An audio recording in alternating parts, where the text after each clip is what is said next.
Hi hello friends, welcome back Shreyas kitchen. ನಾನಿವತ್ತು ನಿಮಗೆ dhaba style egg bhurji ಹೇಗೆ ಮಾಡೋದಂತ ಹೇಳ್ಕೊಡ್ತೀನಿ. ಹಾಗಿದ್ರೆ ನೋಡೋಣ ಬನ್ನಿ. ಇಲ್ಲೊಂದು ಪಾತ್ರೆನೇ ಬಿಸಿಗೆ ಇಟ್ಕೊಂಡಿದ್ದೀನಿ. ಅದಕ್ಕೆ ಒಂದು 5 ರಿಂದ 6 ಟೇಬಲ್ ಸ್ಪೂನ್ ಎಣ್ಣೆ ಹಾಕಿ ಒಂದು ಸಣ್ಣದಾಗಿ ಕಟ್ ಮಾಡಿ ಇಟ್ಕೊಂಡಿರೋಂಥ ಈರುಳ್ಳಿ, ಮೆಣಸಿನ್ಕಾಯಿ ಹಾಕಿ ಚೆನ್ನಾಗಿ ಫ್ರೈ ಮಾಡ್ಕೋಬೇಕು.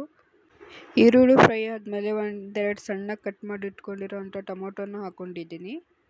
ಟೊಮೊಟೊ ಹಾಕೊಂಡ್ಮೇಲೆ ಅದಕ್ಕೆ ಒಂದೆರಡು ಟೀ ಸ್ಪೂನ್ ಆಗೋಷ್ಟು ಖಾರದ ಪುಡಿ, ಹಾಗೆ ಒಂದು 1/4 ಟೇಬಲ್ ಸ್ಪೂನ್ ಆಗೋಷ್ಟು ಗರಂ ಮಸಾಲ, ರುಚಿಗೆ ತಕ್ಕಷ್ಟು ಉಪ್ಪು, ಹಾಗೆ ಒಂದು 1/4 ಟೇಬಲ್ ಸ್ಪೂನ್ ಆಗೋಷ್ಟು ಅರಿಶಿನ ಹಾಕ್ಕೊಂಡು ಟೊಮೊಟೊ ಸಾಫ್ಟ್ ಆಗೋವರೆಗೂ ಚೆನ್ನಾಗಿ ಫ್ರೈ ಮಾಡ್ಕೋಬೇಕು.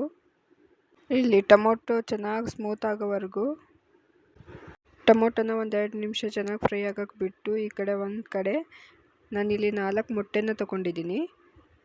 ಮೊಟ್ಟೆನ ನಾನಿಲ್ಲಿ ಒಡೆದು ಹಾಕೋತಿದ್ದೀನಿ. ಮೊಟ್ಟೆನ ಒಡೆದು ಹಾಕ್ಕೊಂಡು ಅದಕ್ಕೆ ಒಂದು ಚಿಟಿಕೆ ಆಗೋಷ್ಟು ಉಪ್ಪನ್ನ ಸೇರಿಸ್ಕೊತಿದ್ದೀನಿ. ಉಪ್ಪನ್ನ ಸೇರಿಸ್ಕೊಂಡು ಅದನ್ನು ಚೆನ್ನಾಗಿ ಮಿಕ್ಸ್ ಮಾಡ್ಕೋಬೇಕು. ಚೆನ್ನಾಗಿ ಮಿಕ್ಸ್ ಆದಮೇಲೆ ಆ ಕಡೆ ಟೊಮೊಟೊನ ಫ್ರೈ ಆಗೋಕ್ಕೆ ಬಿಟ್ಟಿದ್ವಲ್ಲ, ಟೊಮೊಟೊ ಚೆನ್ನಾಗಿ ಸ್ಮೂತ್ ಆಗೈತೆ. ಟೊಮೊಟೊ ಚೆನ್ನಾಗಿ ಸ್ಮೂತ್ ಆದಮೇಲೆ ಅದಕ್ಕೆ ಮಿಕ್ಸ್ ಮಾಡಿ ಇಟ್ಕೊಂಡಿರೋಂಥ ಮೊಟ್ಟೆನ ಹಾಕ್ಕೋಬೇಕು. ನಾನಿಲ್ಲಿ 4 ಮೊಟ್ಟೆನ ತೊಗೊಂಡಿದ್ದೀನಿ. ಬೇಕಾದ್ರೆ ನೀವು 3 ಮೊಟ್ಟೆನಾದ್ರು ತೊಗೋಬೋದು, ಇಲ್ಲ 5 ಇಲ್ಲ 6 ಮೊಟ್ಟೆನಾದ್ರು ತೊಗೋಬೋದು. ಲೋ ಫ್ಲೇಮಲ್ಲಿ ಇಟ್ಕೊಂಡು ಅದನ್ನು ಚೆನ್ನಾಗಿ ಒಂದು 2 ನಿಮಿಷ ಚೆನ್ನಾಗಿ ಫ್ರೈ ಮಾಡಬೇಕು. ನೋಡಿದ್ರಲ್ಲ ಫ್ರೆಂಡ್ಸ್, ಹೇಗೆ ಮಾಡೋದು ಅಂತ ನೋಡ್ಕೊಂಡು ಬಂದ್ರಲ್ಲ. ಪ್ಲೀಸ್ ಸಬ್ಸ್ಕ್ರೈಬ್ ಮಾಡ್ಕೊಳ್ಳಿ.